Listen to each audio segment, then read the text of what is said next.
Ito nga pala yung araw na umuwi yung mama ko, guys. So, syempre, umuwi din ako. Pero nung umaga ng araw na yun, tignan yung mata ko.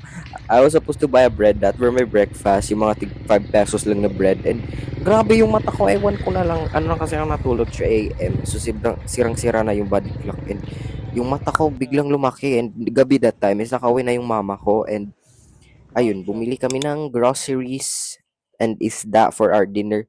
And ito na ako sa bahay namin. Ang para sabaw, ang para kuan bitaw na sudan. Torta day tagpila.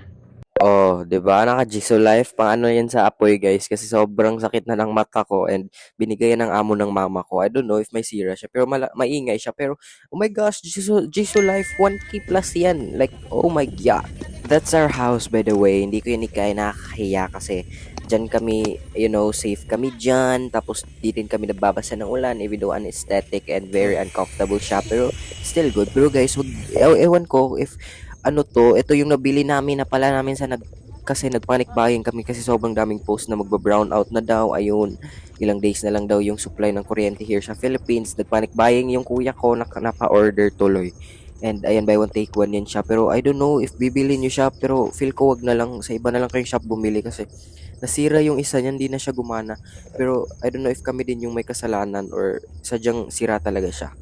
And may tatlong modes pa yan. Basta, di ko kayo bibigyan ng link kasi di ko alam saan yan in order. 600 yan. Buy one, take one. Ayan yung mga modes niya, mga ilaw. Pwede din yan sa police, yellow, tapos yung parang blue na light. Ayan siya. Why did I choose to move out rather than helping my parents, my family, fixing our home? Bro, I already did. I have an AI session last night. One of the reasons why I moved out is because I want to have a proper place to stay. And guys, we don't have a proper kitchen, like a sink.